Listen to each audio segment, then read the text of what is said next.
À l'automne 1848, lorsque des ouvriers commencèrent à démolir l'ancienne Académie Sainte-Marie pour jeunes filles, abandonnée depuis des années à Salem, dans le Massachusetts, ils firent une découverte qui allait hanter la ville pendant des générations. Cachés sous le plancher de la chapelle de l'Académie, scellés dans une boîte doublée de plomb, se trouvaient 47 petits journaux en cuir, chacun portant le nom d'une jeune fille différente. Les pages contenaient des récits détaillés d'horreurs indicibles, mais ce qui terrifia le plus les enquêteurs, ce furent les registres de clients tenus avec une méticulosité glaçante, listant des noms qui ressemblaient à un véritable bottin de l'élite politique de la Nouvelle-Angleterre.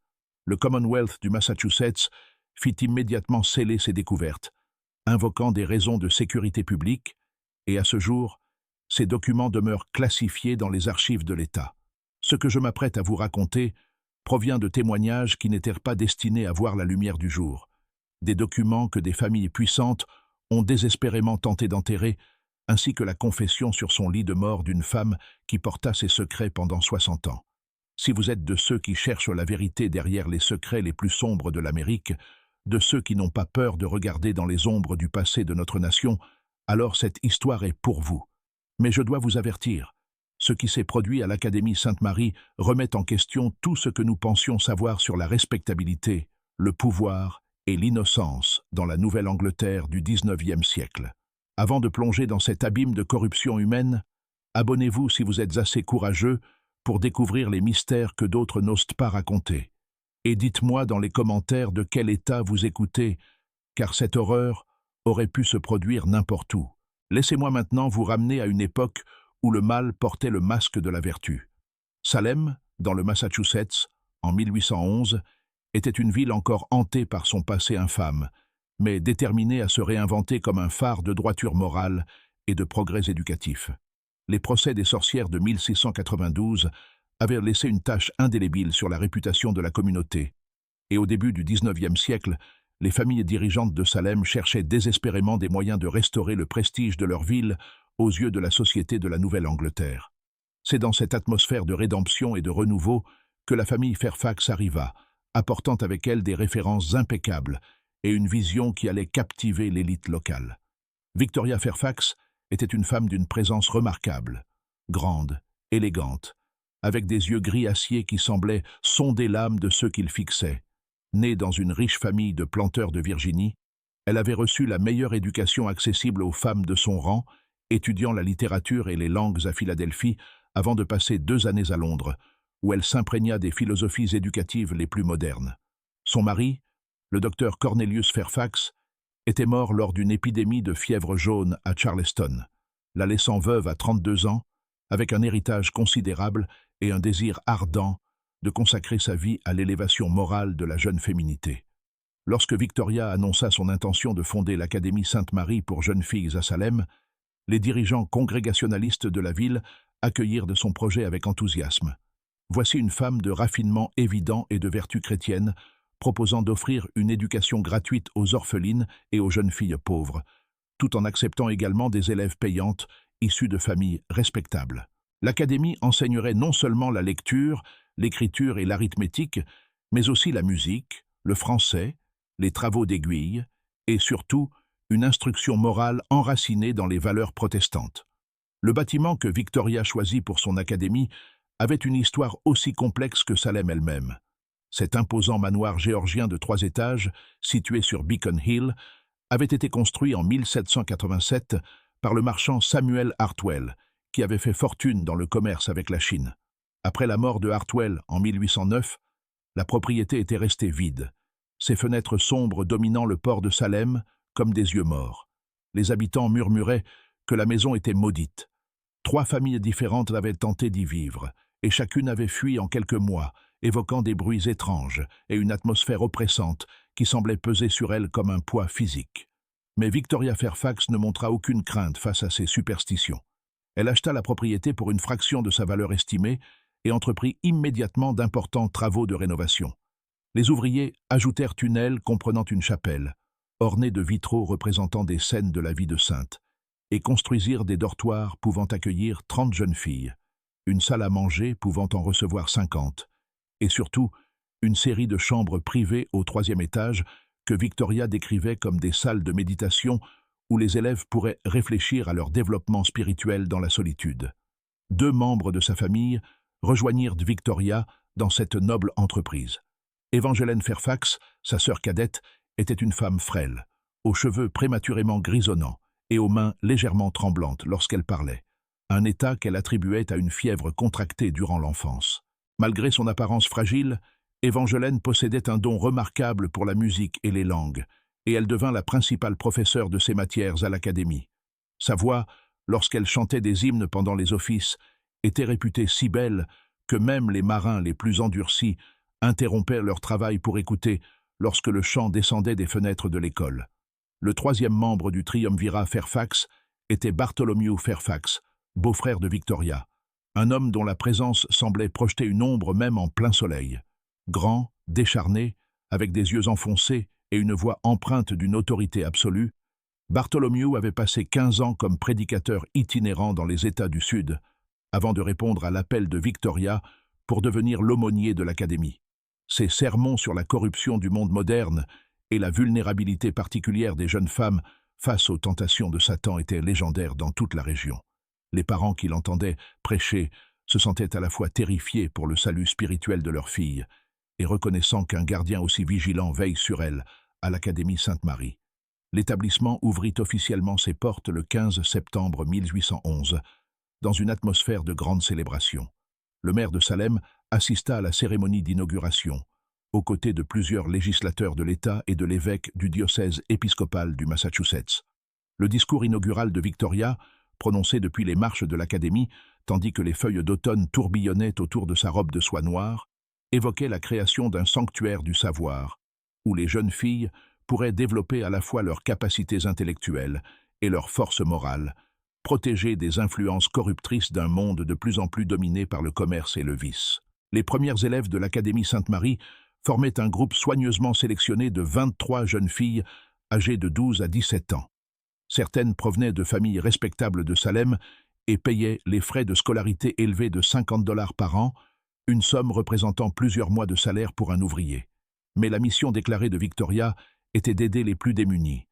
Plus de la moitié des premières inscrites étaient des orphelines ou des filles de familles pauvres, admises gratuitement en témoignage de la charité chrétienne de l'Académie. Parmi ces élèves de charité se trouvait Margaret Sullivan, 14 ans, dont les parents immigrés irlandais étaient morts dans l'incendie d'un immeuble l'hiver précédent. Vive et intelligente, aux cheveux roux et aux yeux verts pétillants de curiosité, Margaret travaillait depuis 6 mois dans une filature lorsqu'un représentant de l'Académie lui proposa une offre qui semblait trop belle pour être vraie. Logement, nourriture et éducation gratuits en échange de quelques tâches domestiques. Il y avait aussi Priscilla Morse, 15 ans, dont le père avait disparu en mer et la mère était morte de la tuberculose, la laissant à la charge d'un oncle qui faisait clairement comprendre qu'elle était un fardeau indésirable. Priscilla était silencieuse et sérieuse, les cheveux sombres tirés en un chignon sévère, et lisait tout livre qu'elle pouvait trouver. La perspective de fréquenter une véritable école avec une bibliothèque et des enseignants qualifiés lui semblait une prière exaucée. La 3e était Anna Whitmore, 13 ans, sans doute le cas le plus tragique. Son père avait été condamné pour vol et emprisonné pour 5 ans, tandis que sa mère avait simplement disparu une nuit, ne laissant qu'un mot disant qu'elle ne supportait plus la honte. Hannah vivait à l'asile des pauvres de Salem, lorsque Victoria Fairfax vint personnellement lui offrir une place à l'Académie. Le visage pâle et creusé de la jeune fille s'illumina pour la première fois depuis des mois, lorsqu'elle apprit qu'elle aurait son propre lit, des repas réguliers et la chance d'apprendre à lire correctement. Ces jeunes filles, ainsi que leurs 20 camarades, entrèrent à l'Académie Sainte-Marie, le cœur rempli d'espoir et de gratitude.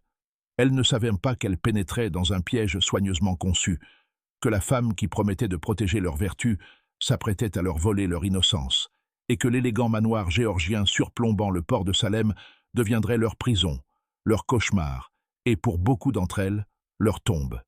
Le premier signe que quelque chose n'allait pas à l'Académie Sainte-Marie ne vint pas des élèves elles-mêmes, mais de Madame Abigail Thornton, une couturière qui vivait dans un modeste cottage au pied de Beacon Hill. Madame Thornton avait été chargée de fournir le linge et les vêtements de l'Académie et ses livraisons hebdomadaires lui donnaient l'occasion d'observer, à distance, le fonctionnement quotidien de l'institution. C'est par un matin gris d'octobre 1812, exactement 13 mois après l'ouverture de l'académie, que Madame Thornton remarqua pour la première fois quelque chose d'étrange. Elle était arrivée plus tôt que d'habitude pour livrer un lot de manteaux d'hiver et fut surprise de voir plusieurs gentlemen élégamment vêtus quitter l'académie par l'entrée latérale, celle-là même qui menait directement aux chambres privées du 3e étage. Ce qui lui parut étrange ne fut pas seulement leur départ matinal, mais leurs efforts évidents pour éviter d'être reconnus. Ils se hâtaient vers des voitures qui les attendaient, la tête baissée, le bord de leur chapeau abaissé sur le visage. Au cours des semaines suivantes, Madame Thornton se mit à observer de plus près les allées et venues de l'académie. Elle remarqua que ces visiteurs mystérieux arrivaient toujours après la tombée de la nuit et utilisaient systématiquement l'entrée latérale. Parfois, 1 ou 2 voitures seulement se présentaient. D'autres soirs, elle en comptait jusqu'à 6. Les véhicules ne portaient aucun signe distinctif, mais même à la faible lueur des réverbères à gaz, elle pouvait voir qu'ils étaient luxueux, du type appartenant à des marchands, des politiciens ou d'autres hommes fortunés. Plus troublantes encore étaient les transformations qu'elle observait chez les élèves elles-mêmes. Les jeunes filles, qui étaient entrées à l'académie le visage rayonnant et plein d'enthousiasme, devenaient de plus en plus renfermées et cernées. Lors de ces livraisons, Madame Thornton les apercevait parfois à travers les fenêtres, et ce qu'elle voyait la bouleversait profondément. Beaucoup semblaient apathiques, se déplaçant avec une lenteur étrange, presque irréelle, comme si elles marchaient dans l'eau. Certaines portèrent des marques visibles, des ecchymoses sur les bras dissimulés à la hâte sous de longues manches, des coupures aux mains expliquées comme de simples accidents de couture. Cette métamorphose était particulièrement frappante chez Margaret Sullivan, la jeune Irlandaise vive et enjouée qui parlait autrefois avec excitation de ses études chaque fois que Madame Thornton la croisait. À l'approche de l'hiver, Margaret parlait à peine. Ses cheveux roux, autrefois éclatants, étaient devenus ternes et sans vie, retombant en mèches molles autour d'un visage amaigri et pâle. Lorsqu'elle croisait le regard de Madame Thornton, on y lisait quelque chose de désespéré, comme si elle tentait de transmettre un message qu'elle n'osait pas formuler à voix haute. C'est dans la nuit du 13 décembre 1812 que Madame Thornton fut témoin d'une scène qui la hantera jusqu'à la fin de sa vie. Incapable de dormir à cause d'une toux persistante, elle s'était levée vers minuit pour préparer une tisane de camomille. Alors qu'elle se tenait près de la fenêtre de sa cuisine, en attendant que l'eau bouille, elle remarqua une activité inhabituelle à l'académie. Une lumière vacillait aux fenêtres du 3e étage. Ce n'était pas la lueur stable de bougies ou de lampes à huile, mais une illumination irrégulière et dansante, suggérant des torches ou peut-être un petit feu. Au début, elle supposa que quelqu'un lisait tard ou s'occupait d'une élève malade. Puis, elle entendit des sons qui lui glacèrent le sang, des cris étouffés semblant provenir de la chapelle de l'académie.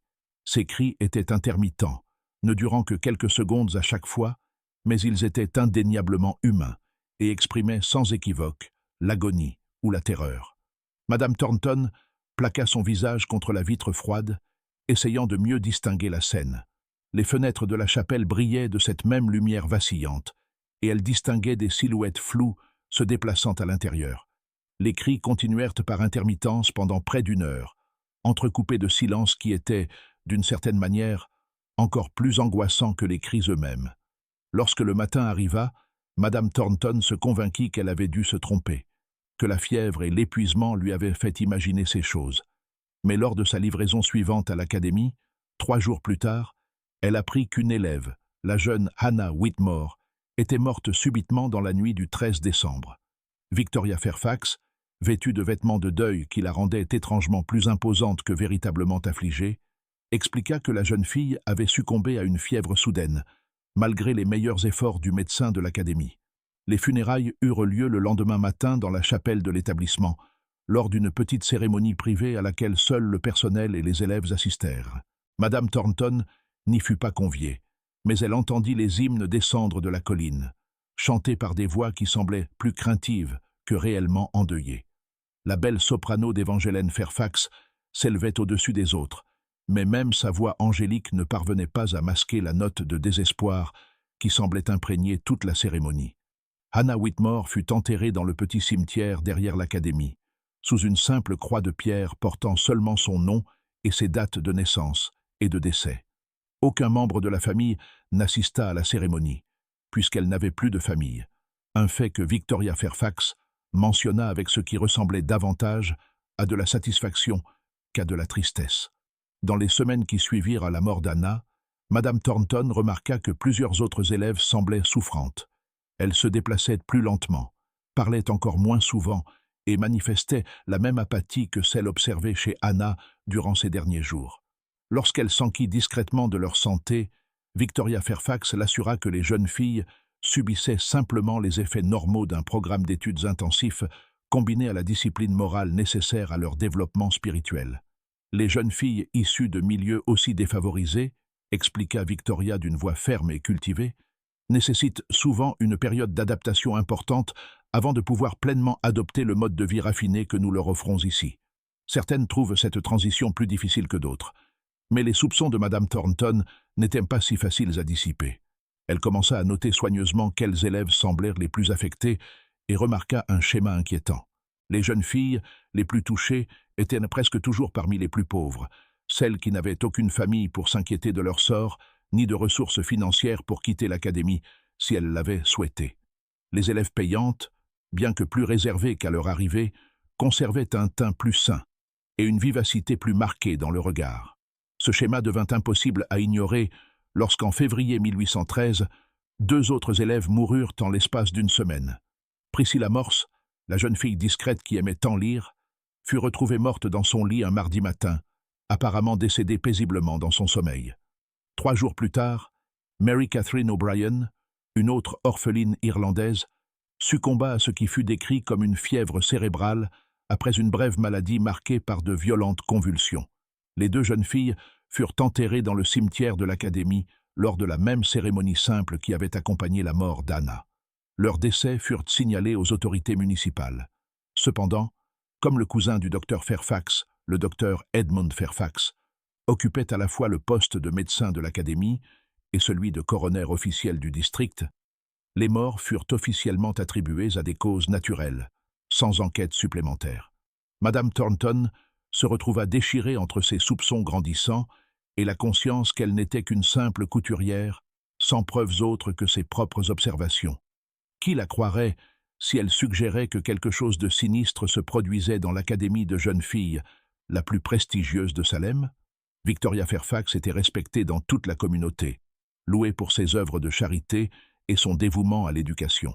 L'académie recevait régulièrement la visite de membres du clergé local et de responsables civiques, tous élogieux quant à la mission et aux accomplissements de l'institution.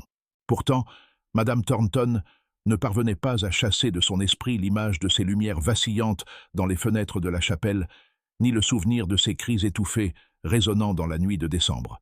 Quelque chose de terrible se déroulait sur Beacon Hill, quelque chose que la façade respectable de l'Académie Sainte-Marie était conçue pour dissimuler. Mais il faudrait des années avant que la vérité ne commence à émerger. Et lorsqu'elle le ferait, la réalité se révélerait bien plus horrifique encore que les soupçons les plus sombres de Madame Thornton. Au printemps 1813, un étrange silence s'était installé sur l'Académie Sainte-Marie pour jeunes filles, comme si les murs eux-mêmes avaient absorbé la tristesse et les secrets qu'ils renfermaient, pour ensuite diffuser un mutisme oppressant, étouffant, jusqu'aux bruits les plus ordinaires. La mort de 3 élèves, en 4 mois, avait jeté une ombre sur l'institution. Pourtant, la vie continuait selon une routine qui laissait penser que ces pertes n'étaient que de malheureuses interruptions dans la noble mission de l'Académie, plutôt que les symptômes de quelque chose de bien plus sinistre. Victoria Fairfax s'adapta à ces tragédies avec ce que les observateurs qualifièrent de sang-froid remarquable. Plutôt que de se laisser submerger par le chagrin, elle semblait tirer de la force de l'adversité, évoquant fréquemment les épreuves spirituelles que Dieu envoie pour tester les fidèles et l'importance de considérer la souffrance terrestre comme une préparation à la récompense céleste. Ces sermons adressés aux élèves restantes prirent une intensité croissante, s'attardant sur des thèmes de sacrifice, de soumission et sur la nécessité d'une obéissance absolue à ceux que Dieu avait placés en position d'autorité sur elle. « Jeune demoiselle », proclamait-elle depuis la chaire de la chapelle, ses yeux gris acier balayant l'assemblée comme une lame fendant la soie, « vous devez comprendre que vos vies passées, des vies de pauvreté, d'abandon et de confusion morale ont laissé des marques sur vos âmes qui ne peuvent être effacées que par la discipline spirituelle la plus rigoureuse. Le chemin de la rédemption n'est pas facile, et certaines d'entre vous ne possèdent peut-être pas la force nécessaire pour achever ce voyage. Mais pour celles qui y parviendront, les récompenses dépasseront toute compréhension terrestre. Les élèves survivantes avaient appris à écouter ces discours avec des expressions soigneusement composées, ne laissant rien transparaître de leurs pensées intérieures. Elles avaient compris, par des moyens à la fois subtils et explicites, que toute manifestation d'émotion ou de pensée indépendante n'était pas tolérée à l'Académie Sainte-Marie. Celles qui posaient trop de questions ou faisaient preuve d'une curiosité excessive concernant le fonctionnement de l'institution se voyaient confier des tâches de plus en plus pénibles, récurer les sols avec du savon de lessive qui leur brûlait les mains, travailler dans le jardin de l'Académie pendant les heures les plus chaudes de l'été, ou passer de longues heures seules dans les salles de méditation du 3e étage à contempler leurs péchés et leurs insuffisances. Margaret Sullivan, désormais âgée de 15 ans et à peine reconnaissable par rapport à la jeune fille vive qui était entrée à l'Académie 18 mois plus tôt, était devenue une experte dans l'art de dissimuler ses émotions. Elle accomplissait ses routines quotidiennes comme un fantôme hantant des couloirs familiers, ne parlant que lorsqu'on s'adressait à elle et enfermant ses pensées derrière un regard qui avait appris à ne rien révéler. Pourtant, sous cette façade soigneusement construite, l'esprit de Margaret demeurait vif et observateur. Elle avait commencé à remarquer des schémas troublants dans le fonctionnement de l'Académie. Elle avait constaté, par exemple, que certaines élèves étaient périodiquement choisies pour ce qu'Evangeline Fairfax appelait une « instruction spéciale » dans les chambres du 3e étage. Ces séances avaient toujours lieu le soir, après la fin des cours réguliers, lorsque l'Académie s'installait dans le calme nocturne. Les jeunes filles sélectionnées montaient à l'étage immédiatement après le dîner et y restaient souvent bien après minuit. Lorsqu'elles regagnaient le dortoir, elles se déplaçaient avec la même démarche irréelle et rêveuse qui avait caractérisé Hannah, Priscilla et Mary Catherine durant leurs dernières semaines. Plus inquiétante encore était la prise de conscience croissante de Margaret que ces séances d'instruction spéciale coïncidaient avec les visites des mystérieux gentlemen arrivant dans des voitures sans marque distinctive. Par une observation attentive, elle avait déterminé que l'entrée latérale de l'Académie, celle qui menait directement aux chambres du 3e étage, n'était utilisée que lors de ces rencontres nocturnes. Pendant la journée, tous les visiteurs empruntaient l'entrée principale et étaient reçus dans le salon officiel de l'Académie, où leurs affaires étaient traitées avec la supervision et le décorum approprié. Margaret avait également remarqué que les élèves participant à plusieurs séances d'instruction spéciale commençaient à présenter des symptômes physiques allant bien au-delà de la simple fatigue. Elles restaient silencieuses pendant les repas, picoraient leur nourriture sans appétit et se plaignaient souvent de maux de tête persistants et de troubles gastriques. Certaines développaient un léger tremblement des mains, étrangement similaire à l'affection nerveuse d'Evangeline Fairfax elle-même. Interrogé sur ces symptômes, le docteur Edmund Fairfax les diagnostiquait comme des manifestations de sensibilité spirituelle, des preuves que les âmes des jeunes filles devenaient plus réceptives à l'influence divine à mesure que leurs attaches terrestres étaient progressivement purgées. Le régime de l'Académie durant cette période était d'une rigidité extrême, conçu pour éliminer toute possibilité de communication libre entre les élèves ou de relations susceptibles d'encourager une pensée indépendante. La journée commençait à 5 heures par l'office à la chapelle, suivi d'un petit déjeuner frugal, composé de thé clair et de pain. Les cours s'étendèrent de 7 heures du matin à 6 heures du soir, avec seulement une courte pause à midi pour un repas de soupe claire et de pain supplémentaire. Les soirées étaient consacrées à l'instruction morale. De longues séances durant lesquelles Bartholomew Fairfax lisait des textes religieux soigneusement sélectionnés pendant que les élèves restaient assises dans un silence absolu, interdites de poser des questions ou de faire le moindre commentaire. Cet emploi du temps laissait les jeunes filles épuisées et isolées, incapables de former des liens d'amitié qui auraient pu leur apporter réconfort ou force face à des circonstances de plus en plus désespérées. Celles qui tentaient de communiquer par des chuchotements ou des billets dissimulés étaient soumises à des punitions sévères qui décourageaient efficacement toute nouvelle tentative de rapprochement. Pourtant, malgré ces précautions, l'information commença à circuler parmi les élèves grâce à un réseau de gestes subtils, de regards lourds de sens et de conversations codées menées lors d'activités surveillées.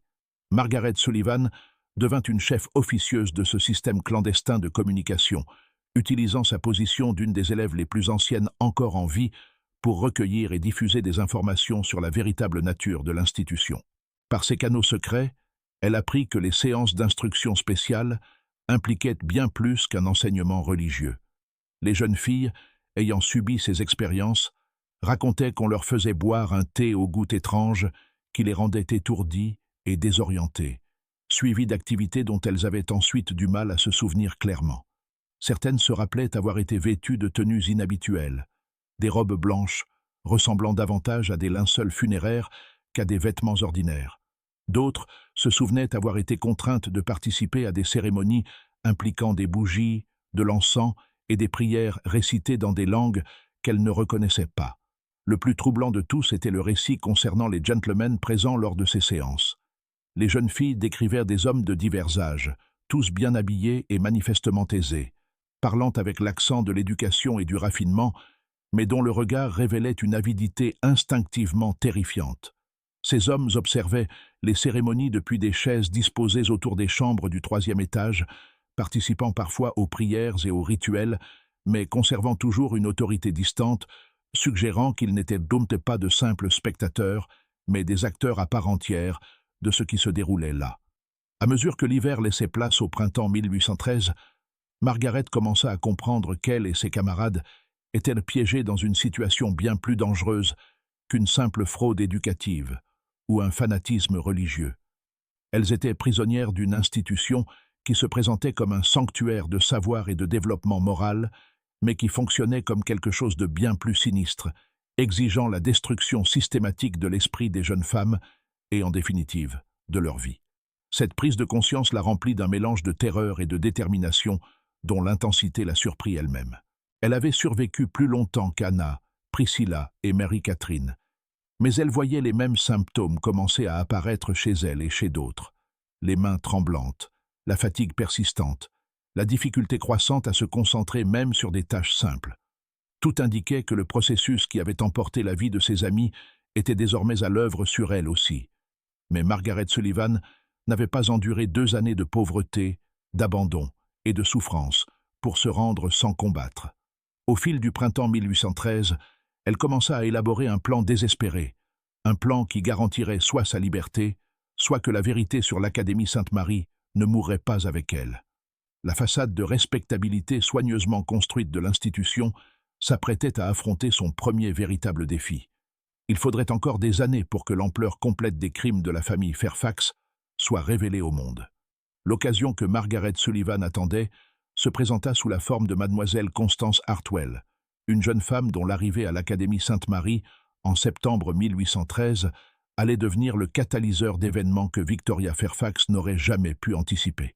Mademoiselle Hartwell n'était pas une élève, mais une nouvelle enseignante recrutée pour dispenser des cours de mathématiques et de philosophie naturelle aux élèves les plus avancés. Sa présence représentait une rupture notable avec la pratique habituelle de la famille Fairfax, qui consistait à conserver toutes les responsabilités éducatives au sein de son cercle immédiat. Constance Hartwell avait 24 ans. Fille d'un marchand prospère de Boston, elle avait reçu une éducation remarquable par son ampleur et sa rigueur. Elle avait étudié au séminaire féminin de Miss Willard, à Troy, dans l'État de New York, où elle avait été exposée à des idées progressistes sur l'éducation des femmes et leurs capacités intellectuelles. Contrairement à l'atmosphère étouffée et strictement contrôlée qui caractérisait l'Académie Sainte-Marie, l'institution de Miss Willard encourageait la pensée critique, la recherche indépendante et la discussion ouverte d'idées complexes. Mademoiselle Hartwell avait accepté le poste à Sainte-Marie pour des raisons à la fois pratiques et idéalistes. Le salaire proposé par Victoria Fairfax était généreux, supérieur à ce qu'elle aurait pu gagner dans tout autre établissement éducatif de la Nouvelle-Angleterre, et la possibilité de travailler avec des jeunes filles défavorisées correspondait à son profond sens de la responsabilité sociale. Son père s'était d'abord opposé à sa décision de travailler, estimant qu'une femme de son rang social devait se concentrer sur la recherche d'un mari convenable plutôt que sur une carrière. Mais Constance avait hérité de la détermination obstinée de son père autant que de son intelligence vive, et elle l'avait convaincu que l'enseignement lui apporterait une expérience précieuse dans la gestion des personnes et des ressources, quelle que soit la voie que prendrait finalement sa vie. Dès son premier jour à l'académie, Constance remarqua des incohérences qui troublaient son esprit analytique. Les élèves qu'on lui avait confiés étaient manifestement intelligentes, mais elles faisaient preuve d'une passivité étrange, en contradiction avec leurs capacités évidentes. Lorsqu'elle posait des questions destinées à stimuler la discussion et la réflexion critique, elle se heurtait à des regards vides et à des récitations mécaniques de faits, signe d'un apprentissage par cœur plutôt que d'une véritable compréhension. Plus déroutante encore était la peur apparente qu'avaient les élèves d'exprimer des opinions ou de poser leurs propres questions. Dans ses expériences d'enseignement précédentes, Constance avait constaté que les jeunes femmes, lorsqu'on leur donnait la liberté de penser, se montraient naturellement curieuses et désireuses d'explorer de nouvelles idées. Mais les filles de l'Académie Sainte-Marie semblaient avoir vu toute curiosité intellectuelle systématiquement étouffée, comme si la pensée indépendante elle-même avait été identifiée comme une tendance dangereuse devant être éradiquée. Durant ses premières semaines à l'Académie, Constance attribua ses observations à la discipline religieuse rigoureuse qui dominait clairement la culture de l'institution. Elle avait été élevée dans un foyer congrégationaliste profondément pieux et comprenait la valeur de l'instruction morale et du développement spirituel. Mais à mesure que l'automne avançait, elle commença à soupçonner que quelque chose dépassant l'enseignement religieux ordinaire était responsable du comportement inhabituel des élèves. La première preuve concrète de cela apparut lors d'un cours de mathématiques en octobre, lorsqu'elle remarqua qu'une de ses élèves les plus brillantes, une jeune fille de 16 ans nommée Sarah Peyton, avait du mal à se concentrer sur des problèmes d'arithmétique pourtant simples. Les mains de Sarah tremblaient pendant qu'elle travaillait, et elle perdait fréquemment le fil de ses calculs en cours de résolution.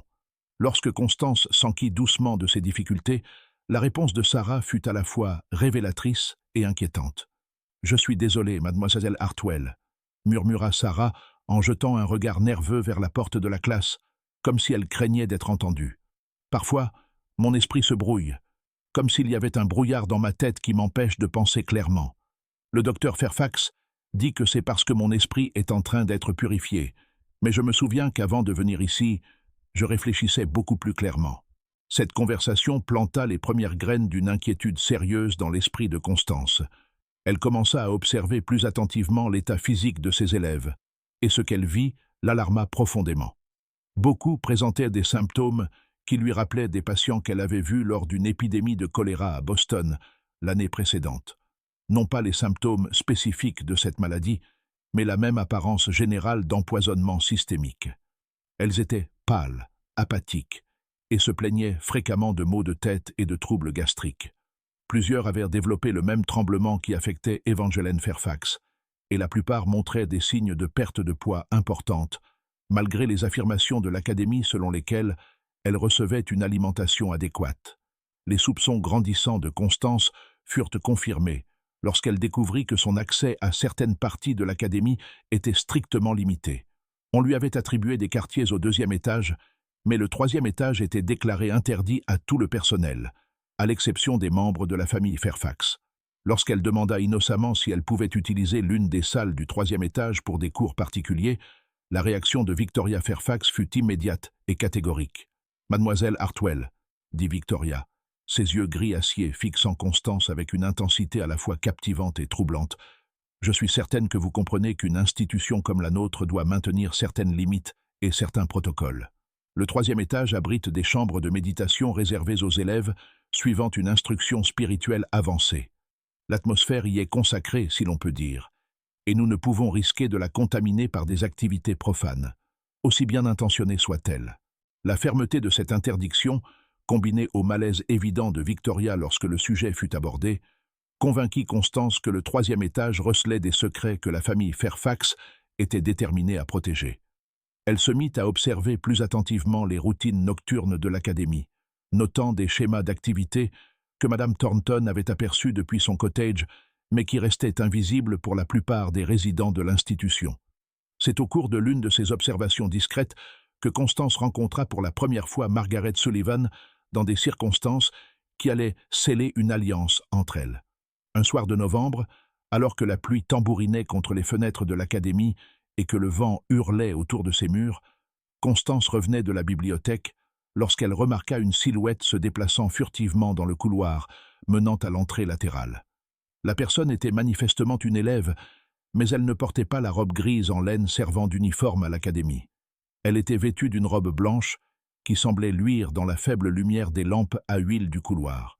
Constance suivit à distance, ses pas étouffés par l'épais tapis recouvrant le sol.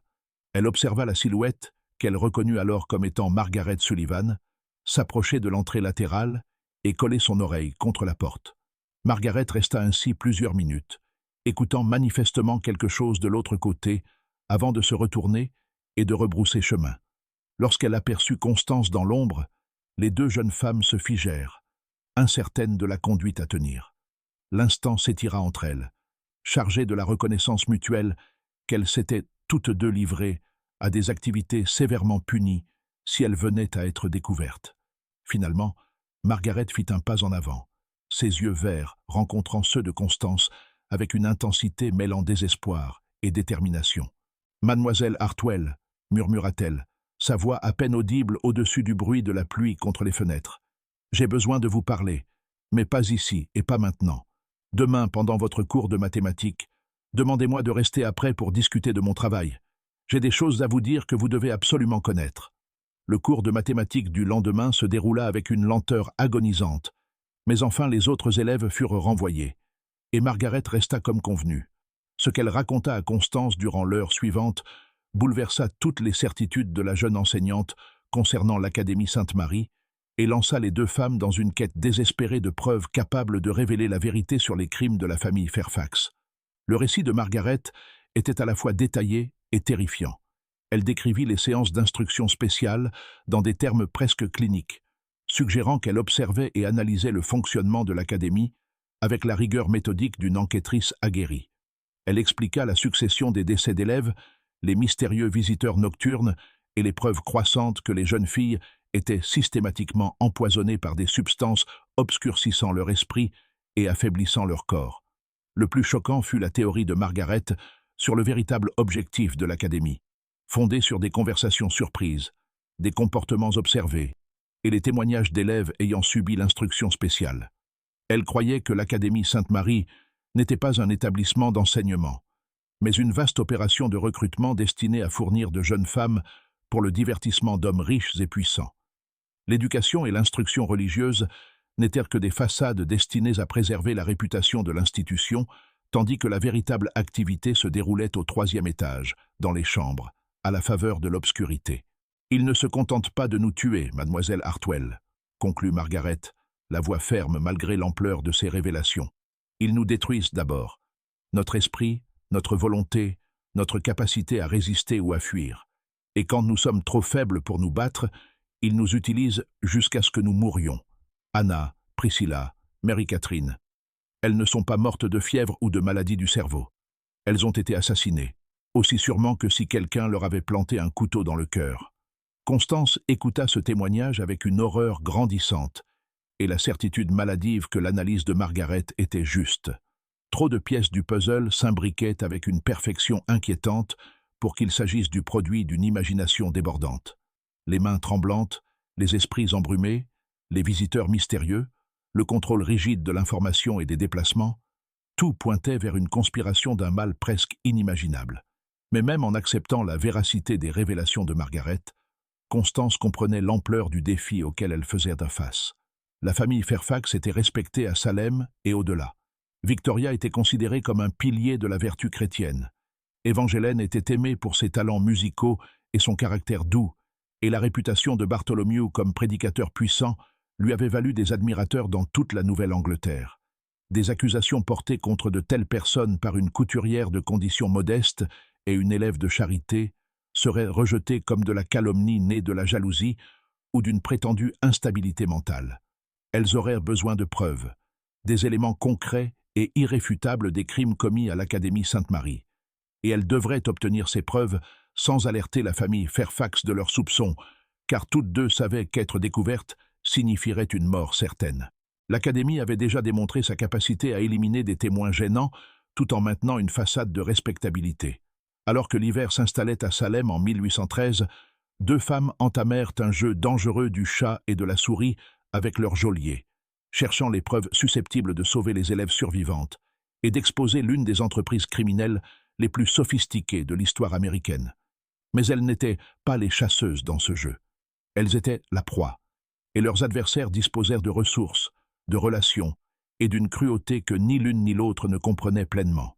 L'hiver 1813-1814 transforma l'Académie Sainte-Marie en champ de bataille, où deux femmes désespérées luttaient pour rassembler des preuves, tandis que leurs ennemis se resserraient autour d'elles avec une suspicion et une hostilité croissantes.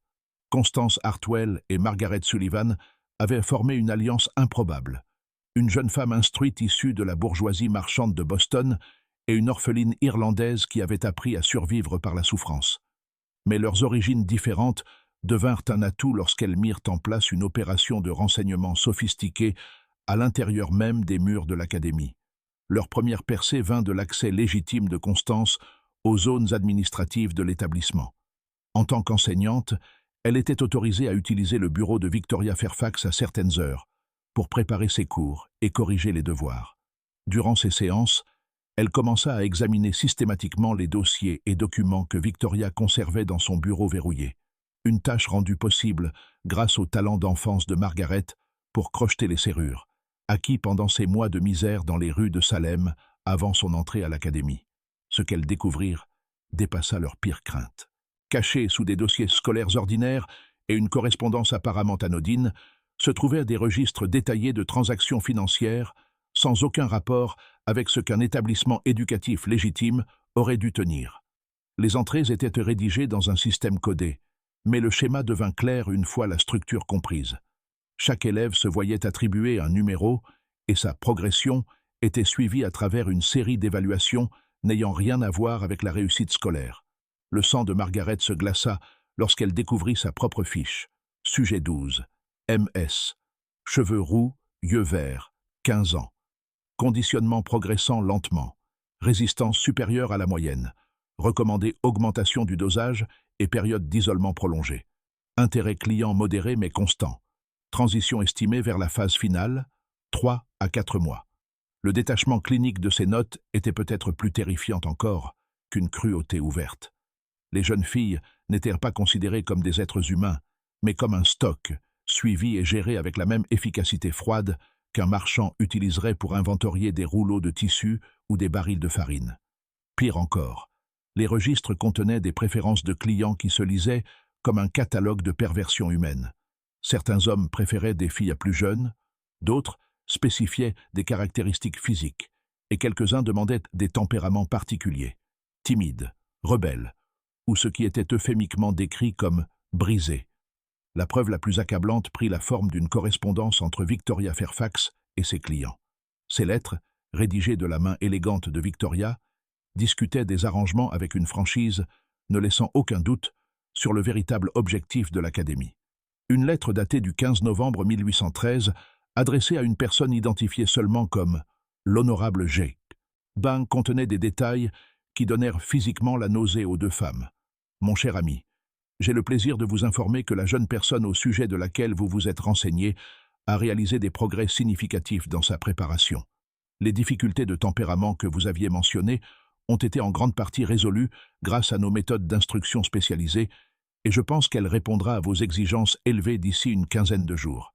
Comme toujours, notre discrétion mutuelle garantit que votre association avec notre institution restera entièrement confidentielle.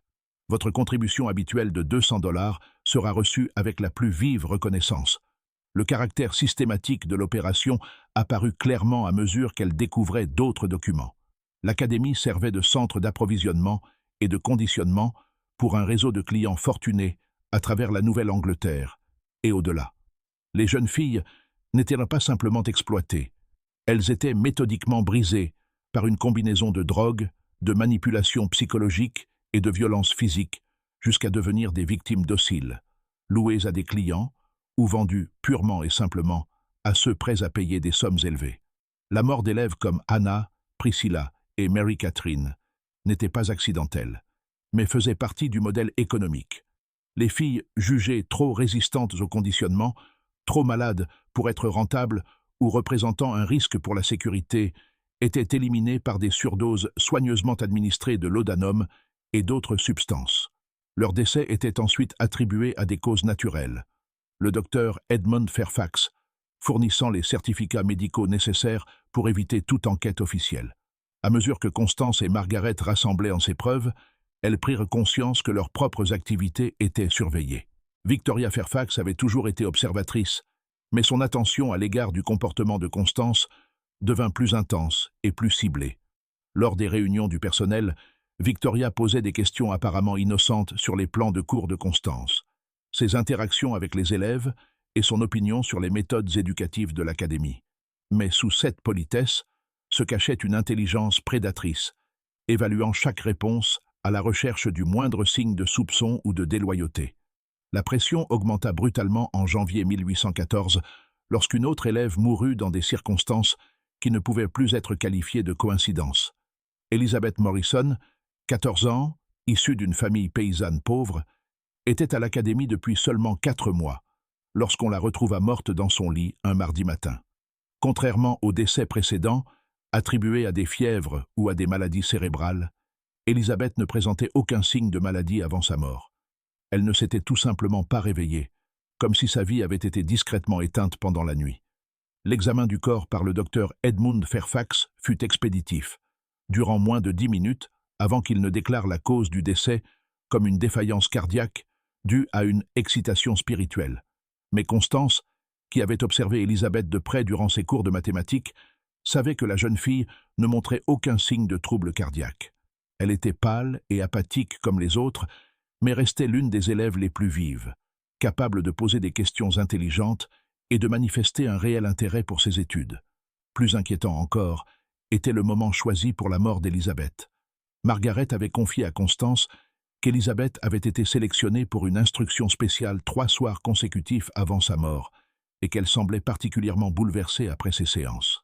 Selon d'autres élèves, Elizabeth pleurait dans son sommeil et parlait de vouloir écrire une lettre à ses parents, une demande fermement refusée par Evangeline Fairfax, au motif que tout contact familial entraverait le processus de développement spirituel.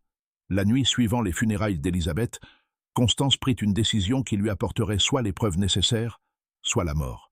Elle résolut d'infiltrer l'une des séances d'instruction spéciale et de voir de ses propres yeux ce qui se passait dans les chambres du 3e étage. Le risque était immense, mais elle avait conclu qu'elle ne rassemblerait jamais suffisamment de preuves par la seule analyse de documents. Elle devait être témoin direct des crimes. Margaret s'opposa d'abord à ce plan, affirmant que le danger était trop grand et que la découverte de Constance les condamnerait toutes deux. Mais Constance avait hérité de la détermination de son père autant que de son sens des affaires, et elle était convaincue que les demi-mesures ne suffiraient pas. Pour exposer les crimes de la famille Fairfax, il leur fallait des preuves impossibles à balayer par des avocats habiles et des responsables corrompus. L'occasion se présenta le 8 février 1814, une nuit où les chambres du 3e étage devaient accueillir ce que les registres codés décrivaient comme un grand rassemblement impliquant plusieurs clients. Margaret avait appris, grâce à son réseau d'informatrices parmi les élèves, que 6 jeunes filles avaient été sélectionnées pour cette séance, dont elle-même et 2 autres pensionnaires de longue date de l'académie. La séance devait commencer à 9 heures du soir, après que les élèves ordinaires auraient été enfermés dans le dortoir et que l'académie se serait installée dans sa routine nocturne. Le plan de Constance était audacieux par sa simplicité. Elle se cacherait dans l'un des placards de stockage du 3e étage avant le début de la séance du soir, puis observerait le déroulement des événements à travers une petite grille de ventilation offrant une vue dégagée sur la chambre principale. Margaret participerait à la séance comme requis, mais tenterait de rester aussi lucide que possible malgré la drogue qu'on lui administrerait, afin de pouvoir fournir un témoignage détaillé sur ce que Constance ne pourrait pas voir clairement. Le plan exigeait un timing précis et une bonne dose de chance. Constance devait atteindre le 3e étage et se dissimuler avant que la famille Fairfax ne commence ses préparatifs.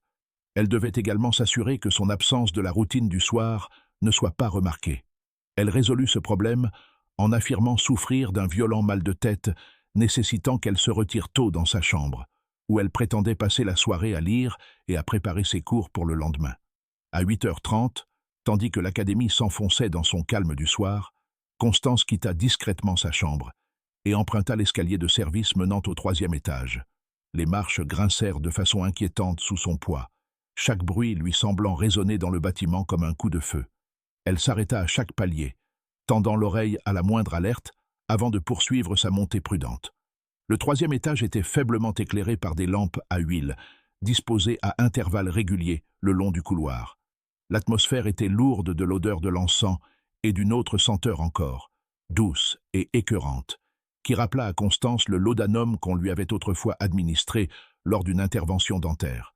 Les murs étaient couverts de peintures religieuses représentant des scènes de martyrs et de souffrance, dont les couleurs sombres et l'imagerie explicite créaient une atmosphère d'oppression et de fatalité.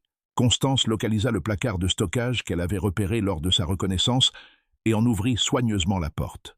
À l'intérieur se trouvaient des produits de nettoyage, du linge supplémentaire et surtout une caisse en bois qui pouvait lui servir de marche pour atteindre la grille de ventilation près du plafond. Elle se positionna avec précaution, s'assurant de pouvoir observer la chambre principale tout en restant dissimulée dans l'ombre.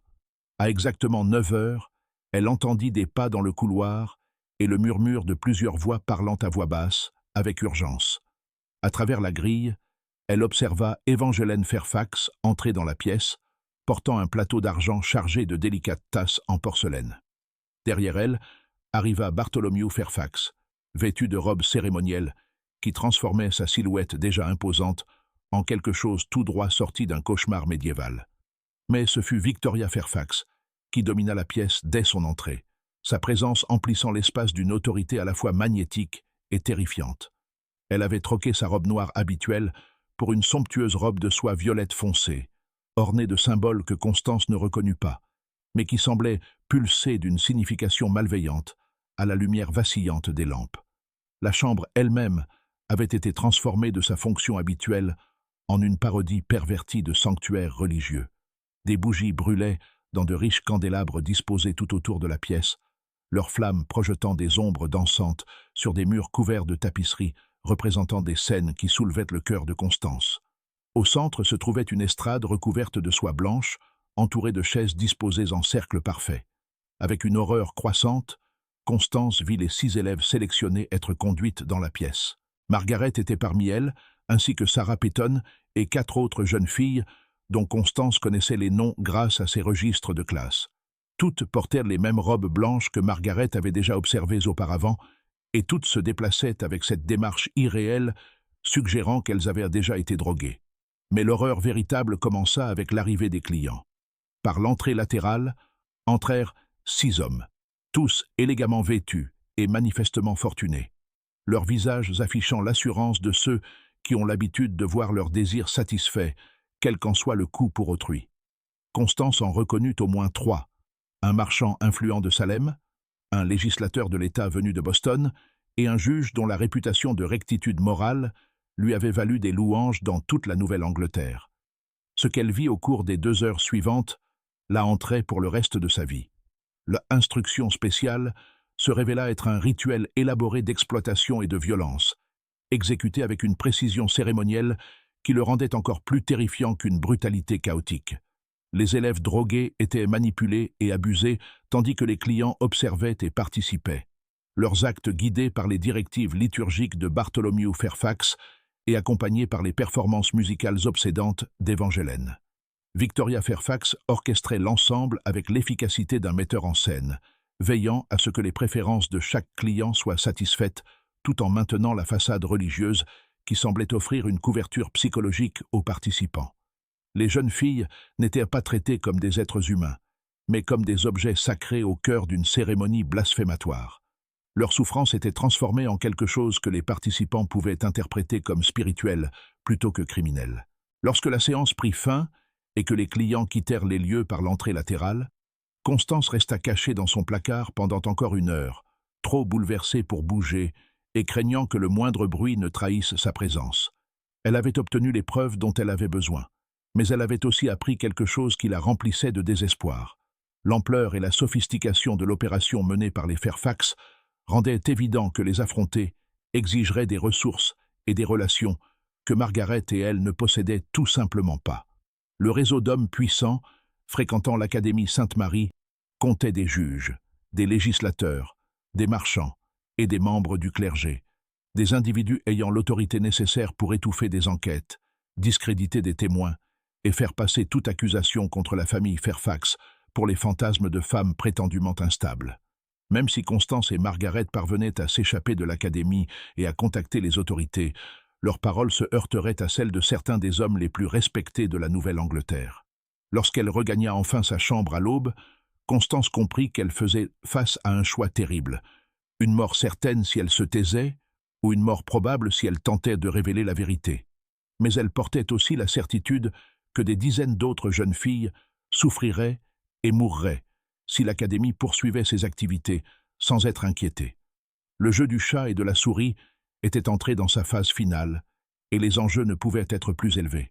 Dans les jours qui suivirent, les deux femmes durent puiser dans des réserves de courage et de ruse dont elles ignoraient l'existence, car leurs ennemis avaient commencé à soupçonner que leur secret n'était plus en sécurité.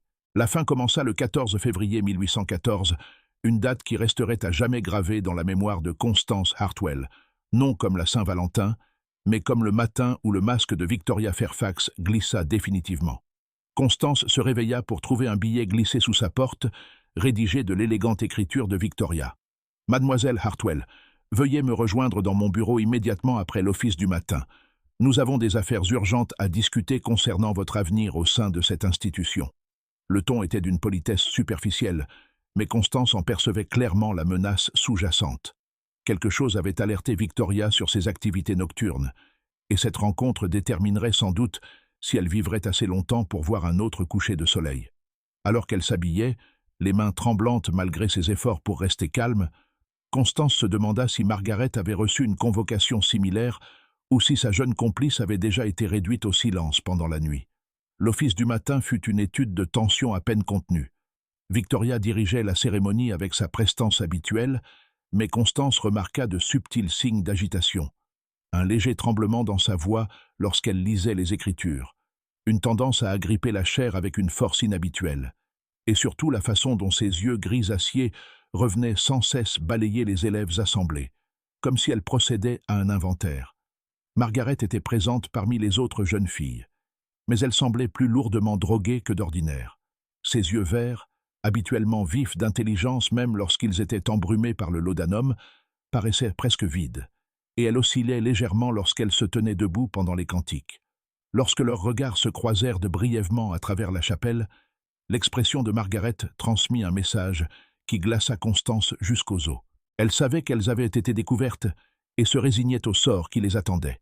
Après l'office, Constance se dirigea vers le bureau de Victoria avec des pas qui lui donnaient l'impression d'un condamné marchant vers l'échafaud. Elle trouva Victoria assise derrière son bureau en acajou, ne prenant même plus la peine de maintenir la façade de l'éducatrice bienveillante.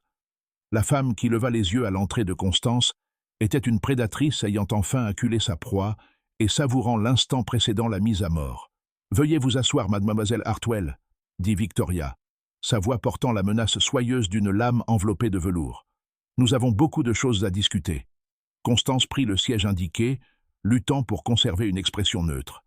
Malgré la terreur qui menaçait de l'envahir, elle s'était préparée à ce moment, répétant des explications et des dénégations. Mais face au regard sachant de Victoria, elle comprit que toute tentative de tromperie serait vaine. « J'espère que vous avez trouvé vos récentes explorations nocturnes instructives, » poursuivit Victoria, en ouvrant un dossier relié de cuir que Constance reconnut avec un serrement de cœur. Il contenait des croquis détaillés du plan du 3e étage, des copies d'entrées codées des registres et, plus accablant encore, plusieurs pages couvertes de l'écriture même de Constance, des notes prises lors de l'analyse des preuves qu'elle et Margaret avaient rassemblées.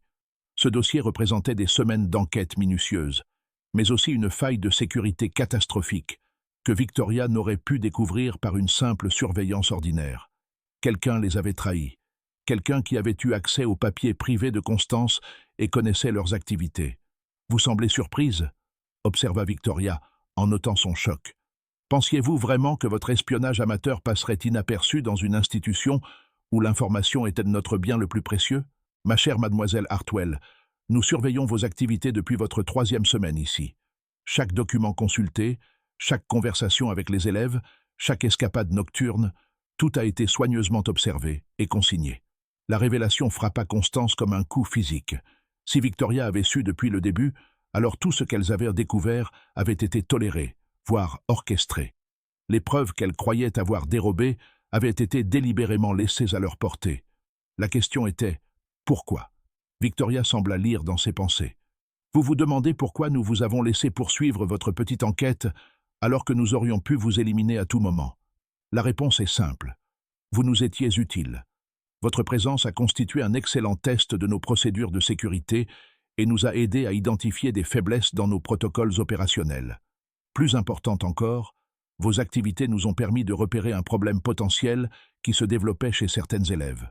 Comme invoqué par ces paroles, Bartholomew Fairfax entra dans le bureau, sa silhouette décharnée obstruant la porte tel un spectre de mort. Derrière lui se tenaient deux hommes que Constance n'avait jamais vus auparavant, grands, grossièrement vêtus, dont la présence suggérait que l'Académie disposait de ressources dépassant le cercle de la famille Fairfax. Mademoiselle Sullivan s'est montrée très coopérative pour expliquer l'étendue de votre conspiration, annonça Bartholomew, sa voix chargée de la satisfaction d'un prédateur ayant enfin acculé sa proie. Elle nous a fourni des informations détaillées sur vos méthodes, vos découvertes et surtout vos projets visant à dénoncer nos opérations aux autorités. La trahison blessa Constance plus profondément qu'elle ne l'aurait cru possible. Margaret, la jeune fille courageuse qui avait tout risqué pour réunir des preuves contre leur geôlier, semblait avoir cédé sous la pression et livré leurs secrets.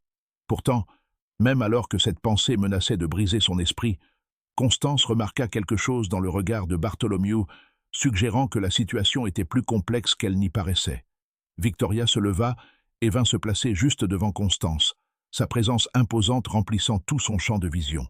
La question maintenant, mademoiselle Hartwell, est de savoir que faire de vous. Votre père est un marchand influent, disposant de relations dans toute la communauté commerciale de Boston. Votre disparition serait remarquée et ferait l'objet d'enquêtes qui seraient incommodes pour nos opérations. Toutefois, votre survie présente des risques que nous ne pouvons tolérer. Il existe cependant une troisième option, poursuivit Victoria, sa voix prenant une tonalité séduisante, plus terrifiante encore que des menaces ouvertes. Vous pourriez nous rejoindre de votre plein gré.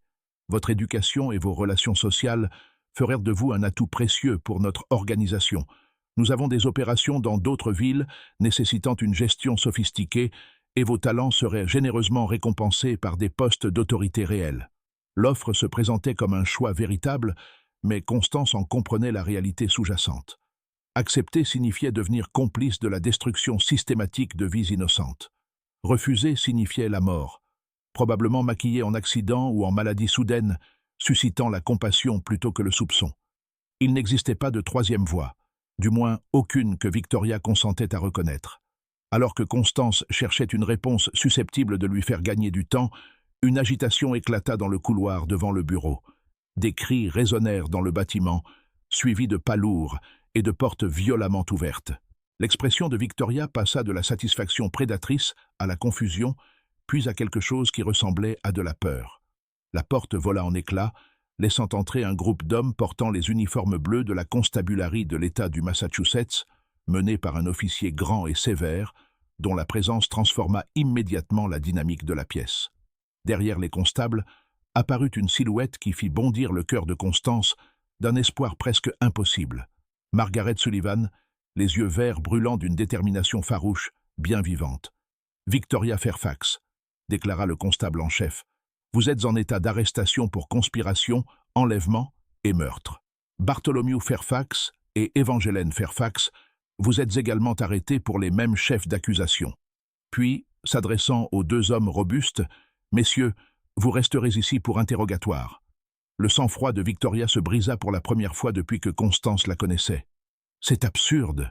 s'écria-t-elle presque. « Ces agents n'ont aucune autorité ici.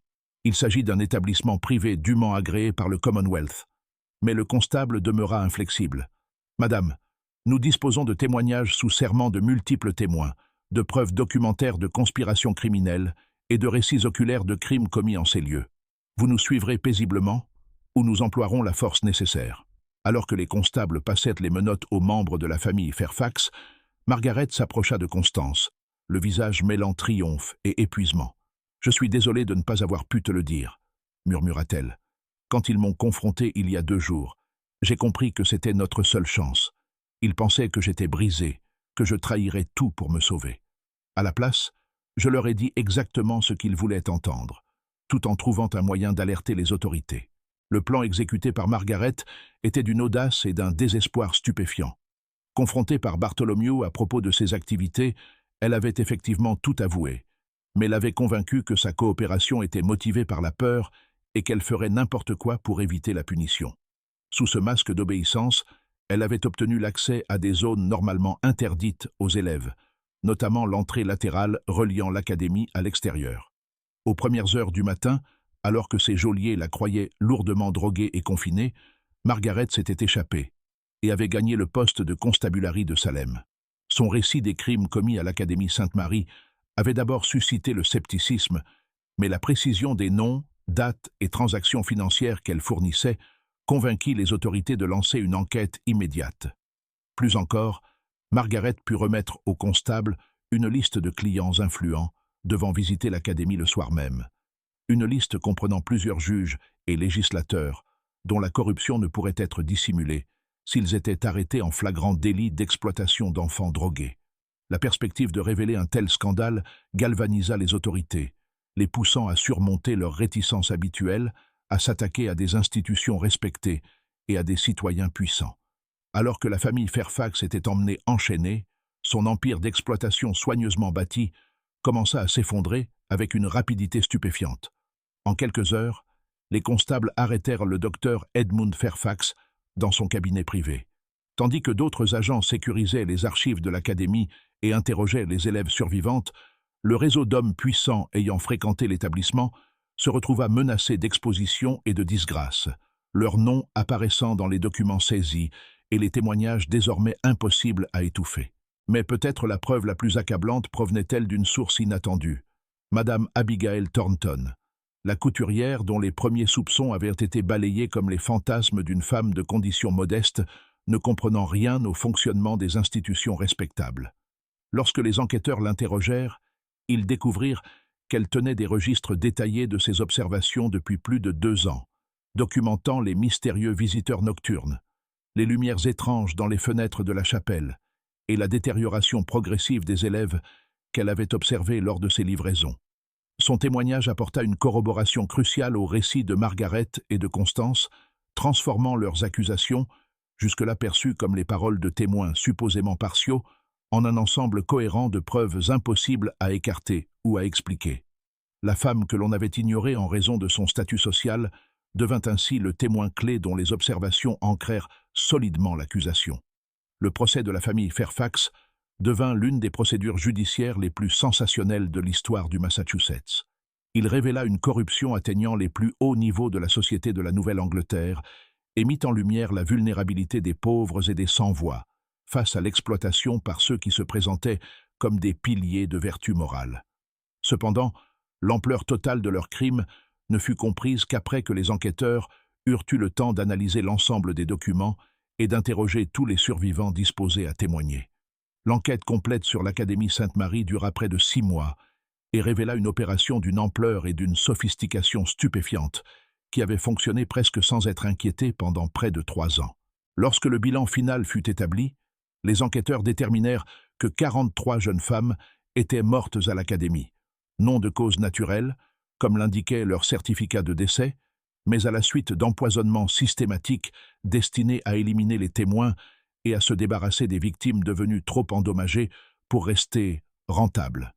Le procès débuta en septembre 1814 et dura 7 semaines, suscitant une couverture médiatique dans tout le pays et même dans la presse européenne qui le présentait comme une preuve de la corruption morale jugée inévitable dans les sociétés démocratiques. Victoria Fairfax, conservant son sang-froid malgré l'écrasante accumulation de preuves, tenta de se présenter comme une victime des circonstances, manipulée par des parents masculins et par des clients. Mais les témoignages des survivantes, combinés à ses propres registres méticuleusement tenus, dressèrent le portrait d'une femme ayant conçu et orchestré chaque aspect des activités criminelles de l'Académie. Bartholomew Fairfax adopta une stratégie différente, affirmant qu'il menait des cérémonies religieuses légitimes, mal interprétées par des témoins dépourvus de formation théologique adéquate. Sa défense s'effondra lorsque les enquêteurs découvrirent que les rituels qu'il décrivait ne correspondaient à aucune doctrine chrétienne connue et semblaient avoir été inventés spécifiquement pour offrir une couverture psychologique à une exploitation sexuelle systématique. Evangeline Fairfax se révéla être la figure la plus tragique de la conspiration. Des examens médicaux montrèrent qu'elle avait été droguée de manière continue pendant plus de 10 ans, la rendant mentalement inapte et la transformant en complice involontaire des crimes de sa famille. Ses performances musicales lors des séances d'exploitation étaient le fruit d'un conditionnement minutieux plutôt que d'une participation volontaire, et elle ne conservait presque aucun souvenir des événements qu'elle avait contribué à faciliter. Le réseau de clients influents qui avaient fréquenté l'académie connut des sorts variés selon leurs relations sociales et leur influence politique. Plusieurs juges et législateurs furent discrètement contraints de démissionner et de quitter le Massachusetts, tandis que d'autres parvinrent à éviter des poursuites grâce à des pots de vin stratégiques et à la destruction de preuves. Le scandale mit toutefois fin aux carrières d'au moins une douzaine d'hommes qui avaient cru que leur richesse et leur statut les protégeraient de toute conséquence. Le docteur Edmund Fairfax fut condamné à 20 ans de prison pour son rôle dans la falsification des certificats de décès et pour le soutien médical apporté aux opérations de l'Académie. Sa condamnation mit de facto un terme à la carrière de plusieurs autres médecins impliqués dans des pratiques similaires à travers la Nouvelle-Angleterre, envoyant un message clair. Les titres professionnels ne protégeraient pas les criminels de la justice. Victoria et Bartholomew Fairfax furent condamnés à mort par pendaison, faisant de Victoria la première femme exécutée dans le Massachusetts pour des crimes autres que la sorcellerie. Les sentences furent exécutées le 15 novembre 1814, devant une foule de plus de 2000 spectateurs venus de toute la Nouvelle-Angleterre pour assister à la fin de ce que les journaux qualifièrent de conspiration criminelle la plus perverse de l'histoire américaine. Le courage de Margaret Sullivan, qui avait contribué à révéler les crimes de l'Académie, fit d'elle une figure célèbre dans tout le pays.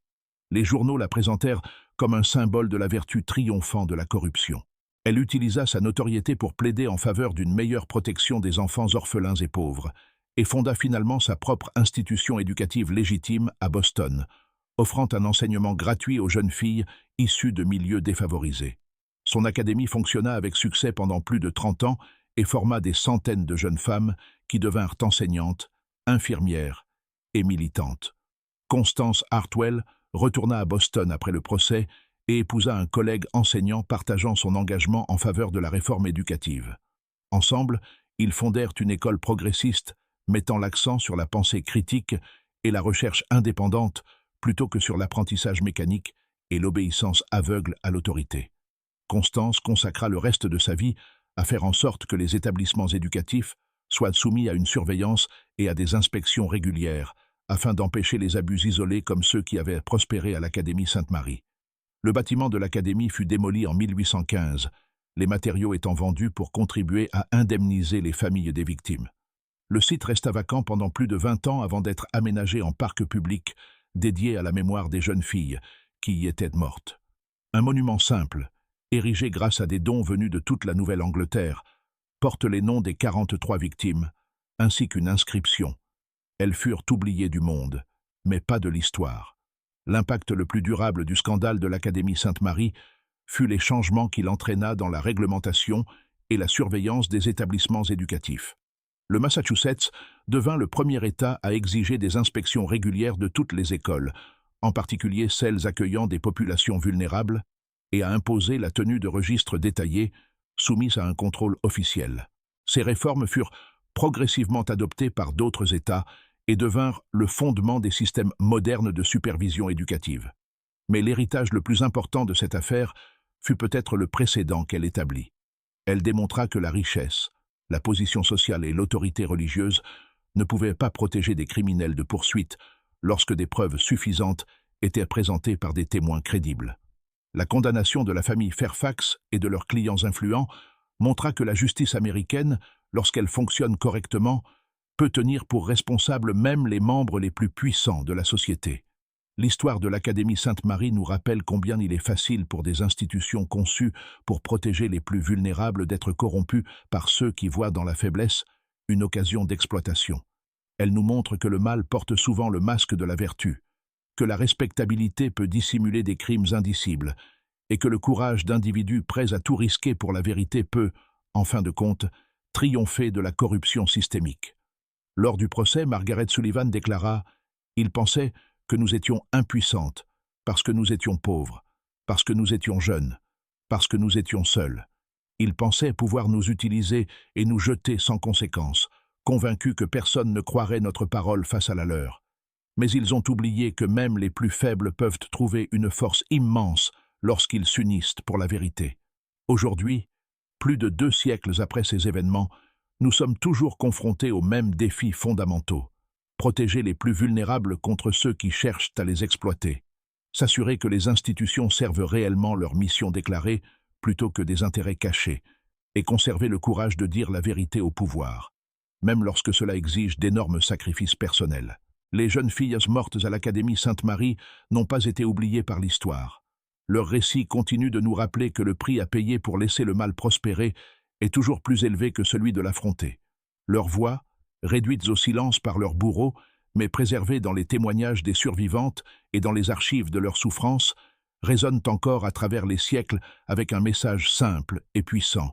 Souvenez-vous de nous, apprenez de notre sacrifice, et ne permettez plus jamais que de telles horreurs soient commises au nom de la vertu, de l'éducation ou de la foi.